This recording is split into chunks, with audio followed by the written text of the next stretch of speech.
Welcome to Haroma Home Cooking Channel. இன்னைக்கு Saturday afternoon to evening வரைக்கும் நான் என்னெல்லாம் வேலை பண்ணேன் அப்படின்னு உங்களோட ஷேர் பண்ண போகிறேன். வீடியோவை புதுசாக பார்க்குற ஃப்ரெண்ட்ஸ் நம்மளோட சேனலை சப்ஸ்கிரைப் பண்ணிக்கோங்க. பக்கத்தில் இருக்க பெல் பட்டனை கிளிக் பண்ணி சேவ் பண்ணிக்கோங்க. அப்போ தான் நியூ வீடியோலாம் மிஸ் பண்ணாமல் பார்க்க முடியும். வாங்க வீடியோக்குள்ளே போகலாம். இன்றைக்கி பார்த்தீங்கன்னா மதியம் லஞ்சிலேருந்து தான் என்னோடய ரொட்டீன் ஒர்க்கை நான் ஸ்டார்ட் பண்ணியிருக்கேன். ஏன்னா மார்னிங் பார்த்தீங்கன்னா எனக்கு துணி துவைக்கிற வேலைலாம் இருந்தது. அதனால் நான் என்ன பிளான் பண்ணேன் அப்படின்னா பொட்டேட்டோ ரைஸும் டொமேட்டோ ரைஸும் பண்ணலாம் அப்படின்னு பிளான் பண்ணேன். இப்போ பொட்டேட்டோ ரைஸ் பார்த்தீங்கன்னா நார்த் இந்தியன் ஸ்டைலில் நான் பண்ணியிருக்கேன். அதனால் நீங்கள் ட்ரை பண்ணி பாருங்கள்.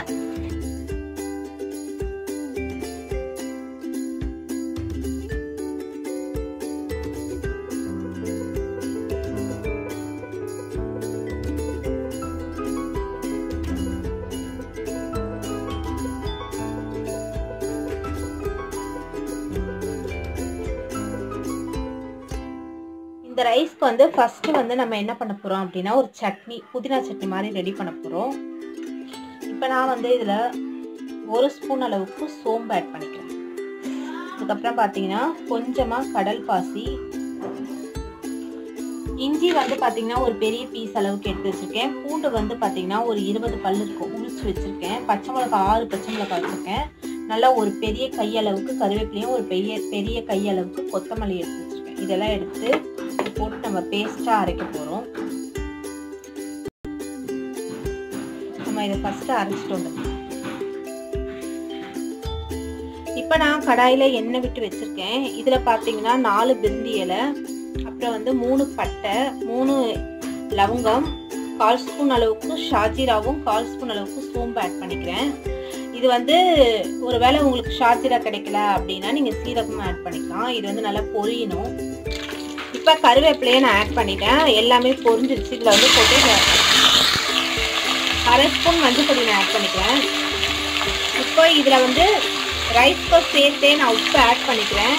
ஏன்னா இதோட நல்லா வதங்கிடும் அப்படின்றதுனால. இப்போ இது நல்லா கொஞ்சம் வதக்கிட்டு வரலாம். இப்போ நம்ம இதில் ஒரு 1/2 ஸ்பூன் அளவுக்கு தனி மிளகாத்தூள், காஷ்மீரி மிளகாத்தூள் நான் ஆட் பண்ணுறேன். இப்போ இதையும் நம்ம வதக்கிட்டு வந்துடும். அரைச்சி வச்சிருக்க புதினா பேஸ்ட்டை நான் ஆட் பண்ணிக்கிறேன். இதையும் நம்ம நல்லா வதக்கிட்டு வரப்போகிறோம். நல்லா வதக்கியாச்சு. இப்போ நம்ம ரைஸ் ஆட் பண்ண போகிறோம். தண்ணியெல்லாம் இருத்துட்டு நம்ம ரைஸ் ஆட் பண்ணிக்கலாம். நல்லா வதங்கிருச்சு, தண்ணியும் இல்லை. சூடாக சுடுதண்ணி வச்சுருக்கேன். நான் 2 அழகு அரிசி போட்டிருக்கேன். அதனால் 5 டம்ளர் அரிசி வச்சுருக்கேன். அதை நான் ஆட் பண்ணிக்கிறேன். நிறைய பேர் ஒரு சிலர் என்ன கேட்குறீங்கன்னா, நிறைய பேர் இல்லை, ஒரு சிலர் என்ன கேட்குறீங்கன்னா, நீங்கள் அதிகமான குவான்டிட்டி சமைக்கிறீங்க, 4 பேருக்கு இவ்வளோ சமைக்கிறீங்களே அப்படின்னு கேட்குறாங்க. நான் பார்த்தீங்கன்னா நிறைய நேரம் கிச்சனில் டைம் ஸ்பெண்ட் பண்ண மாட்டேன். ஏன்னா எனக்கு முட்டி வலி ப்ராப்ளம் இருக்குது. அதனால நான் நைட்டுக்கும் சேர்த்து தான் குக் பண்ணுவேன். எப்பவுமே நைட்டுக்கு சேர்த்தே குக் பண்ணிடுவேன். சும்மா என்னால் கிச்சனில் நின்றுட்டு இருக்க முடியாதுன்றதுனால நான் அதுக்கேற்ற மாதிரி பிளான் பண்ணி சமைச்சிக்குவேன். அதனால தான் இந்த மாதிரி நான் சமைக்கிறேன். நிறைய பேர் நீங்கள் அதிகமாக சமைக்கிறீங்க அப்படின்றீங்க. அது அப்படி இல்லை, அதனால தான் நான் இப்படி சமைக்கிறேன். இதை உங்ககிட்ட நான் சொல்கிறேன். இது நல்லா ஒரு கொதி வந்ததுக்கப்புறம் நம்ம உப்பு காரெல்லாம் செக் பண்ணி பார்த்துட்டு மூடி விசில் போட போகிறோம். 3 விசில் போட போகிறோம். இப்போ இதில் உப்பு கம்மியாக இருக்குது. எப்போவே இந்த மாதிரி சாதத்துக்கு பார்த்தீங்கன்னா உப்பும் காரமும் நாக்கு குறைக்கணும். உப்பு லைட்டாக கரிக்கணும், ரொம்ப கரிச்சிடக்கூடாது. கரிப்பு நாக்குக்கு தெரியணும். காரமும் அப்படிதான் நாக்குக்கு தெரியணும். அந்த மாதிரி பண்ணிங்கன்னா தான் சாதத்தோடு அது மிக்ஸ் ஆகும்போது கரெக்டாக இருக்கும். நீங்கள் கம்மியாக பண்ணாலோ இல்லை சரிக்கு சமமாக பண்ணாலோ அது சாப்பிடும்போது பார்த்தீங்கன்னா உங்களுக்கு காரம் கம்மியாக இருக்கும். இப்போ இது ஒரு கொதி வந்தோன்னா மூடி நம்ம விசில் போடலாம். 3 விசில் போடலாம். ரைஸ் எப்படி இருக்கு அப்படின்னு பார்க்கலாம். ரொம்ப நல்லா இருக்கு. நான் நெக்ஸ்ட் டொமேட்டோ ரைஸ் பண்ண போகிறேன். இதை நல்லா மிக்ஸ் பண்ணி விட்டுக்கோங்க.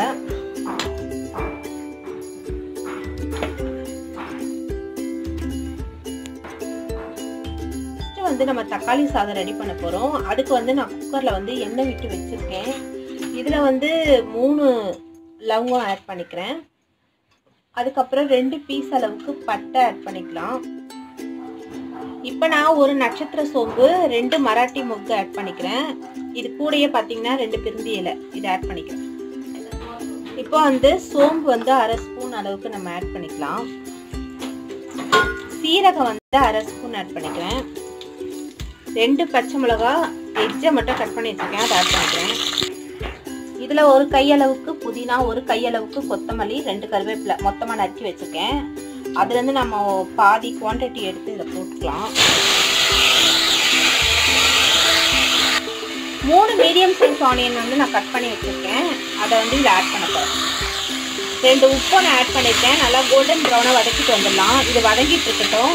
அதுக்குள்ளே நம்ம இஞ்சி பூண்டு பேஸ்ட் வந்து ரெடி பண்ண போகிறோம். இஞ்சி வந்து பார்த்தீங்கன்னா நல்லா ஒரு பீஸ் அளவுக்கு எடுத்து வச்சுருக்கேன். 2 பச்சை மிளகாய், அதுக்கப்புறம் ஒரு 20 பல்லு அளவுக்கு பூண்டு எடுத்து வச்சுருக்கேன். அதை வந்து நம்ம பேஸ்ட்டாக அரைச்சிட்டு வர போகிறோம். இதுலேயே 1/2 ஸ்பூன் அளவுக்கு சோம்பும் 1/2 ஸ்பூன் அளவுக்கு சீரகமும் ஆட் பண்ணி நான் பேஸ்ட்டாக அரைச்சிட்டு வர போகிறேன். இதில் வந்து நான் 2 ஸ்பூன் அளவுக்கு காஷ்மீரி மிளகாத்தூள் ஆட் பண்ணிக்கிறேன். தனியா பார்த்தீங்கன்னா ஒரு 2 ஸ்பூன் அளவுக்கு நான் தனியா ஆட் பண்ணிக்கிறேன். இதையும் சேர்த்து நம்ம அரைச்சிட்டு வந்துடலாம், அப்போ இன்னும் டேஸ்ட்டாக இருக்கும். ஆனியன் வந்து வதங்கிடுச்சு. இப்போ நான் வந்து டொமேட்டோ ஆட் பண்ண போகிறேன். டொமேட்டோ பார்த்தீங்கன்னா ஒரு 6 டொமேட்டோ கட் பண்ணி வச்சுருக்கேன், நல்லா பெரிய சைஸாக. நாட்டு தக்காளி தான் நான் எடுத்திருக்கேன், அதையே போட்டுக்காங்க. அப்போ தான் தக்காளி சாதம் வந்து நல்லா டேஸ்ட்டாக இருக்கும்.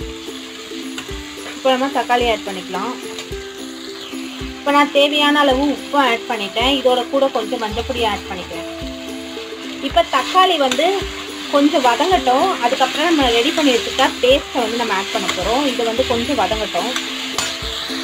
இப்போ இந்த கேப்பில் பார்த்தீங்கன்னா பாத்திரம் நிறைய சேர்ந்துருச்சு, அதனால் அதெல்லாம் வாஷ் பண்ண போகிறேன். தக்காளியும் இன்னும் கரைஞ்சி வதங்கணும், அதனால் நம்ம பாத்திரம்லாம் கொஞ்சமாக தேய்க்கலாம். தக்காளியும் நல்லா தண்ணி விட்டுட்டு வந்துருச்சு, அதனால் நம்ம ரெடி பண்ணி வச்சுருக்க பேஸ்ட் எடுத்து இதில் நான் ஆட் பண்ண போகிறேன். இதை வந்து நல்லா வதக்கிட்டு வர போகிறோம். இது எல்லாமே நல்லா வதங்கணும், ஏன்னா இஞ்சி பூண்டு மிளகாத்தூள் எல்லாமே பச்சையாகவே இருக்குது. அந்த பச்சை வாசனை போகிற வரைக்கும் வதக்கிட்டு வரலாம்.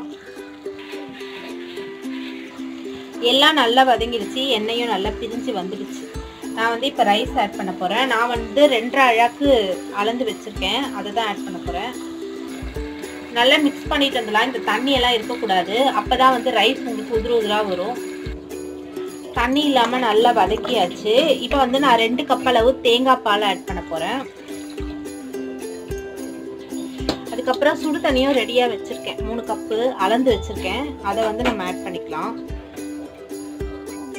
இந்த ஸ்டேஜில் உங்கள் உப்பு காரம் எல்லாமே செக் பண்ணி பார்த்துக்கோங்க. நான் செக் பண்ணி பார்த்தேன், உப்பு கம்மியாக இருந்தது, ஆட் பண்ணிக்கிட்டேன்.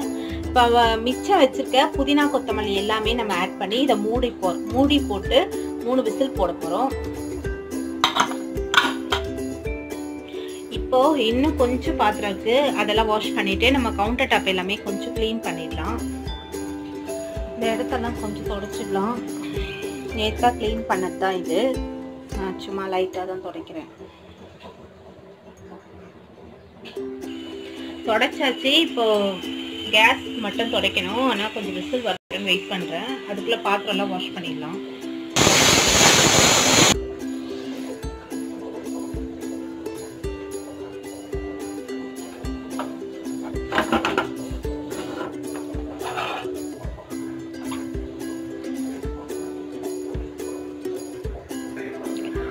கவுண்டர் டாப் எல்லாமே க்ளீன் பண்ணியாச்சு. இப்போ வந்து தக்காளி சாதம் எப்படி இருக்கு அப்படின்னு பார்க்கலாம். பாருங்க, சூப்பராக இருக்கு. இதை நல்லா மிக்ஸ் பண்ணிக்கலாம். சூப்பரான தக்காளி சாதம் ரெடியாக இருக்கு. இப்போ நாங்கள் சாப்பிட போகிறது இல்லை, கொஞ்ச நேரம் கழிச்சு தான் சாப்பிட போகிறோம். அதனால கொஞ்ச நேரம் கழிச்சு நம்ம மீட் பண்ணலாம். இப்போ வந்து பார்த்தீங்கன்னா லஞ்ச் ஒர்க் எல்லாமே முடிச்சிருச்சு, அதனால் வந்து நாங்கள் எல்லாருமே லஞ்ச் வந்து சாப்பிட போகிறோம். இது என்ன அப்படின்னு பார்த்தீங்கன்னா டொமேட்டோ பிக்கிள் வந்து நான் பண்ணியிருந்தேன். அதோட லிங்க்கை வேணால் நான் உங்களுக்கு எண்ட் ஸ்க்ரீனில் அட்டாச் பண்ணி விடுறேன், நீங்கள் அதில் போய் பாருங்கள். நான் அது கூட ரைத்தாவும் பண்ணியிருந்தேன். இந்த லஞ்ச் காம்போ தான் இப்போ நாங்கள் சாப்பிட போகிறோம். இப்போ எல்லாரும் சாப்பிட்டாச்சு. சாப்பிட்ட பாத்திரம் எல்லாம் சிங்கில் இருக்குது. சாதமும் ரொம்ப சூப்பராக இருக்குது. நீங்கள் கண்டிப்பாக ட்ரை பண்ணி பாருங்கள் இந்த டிஷ்ஷை.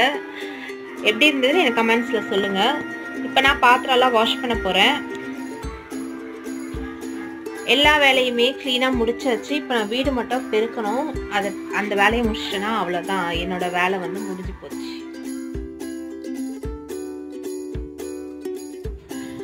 இந்த ரொட்டீன் வீடியோ உங்களுக்கு பிடிச்சிருக்கும் அப்படின்னு நான் நினைக்கிறேன். இந்த ரொட்டீன் உங்களுக்கு பிடிச்சிருந்ததுன்னா உங்கள் ஃப்ரெண்ட்ஸ்க்கோ ரிலேஷனுக்கோ ஷேர் பண்ணுங்கள், லைக் பண்ணுங்கள்.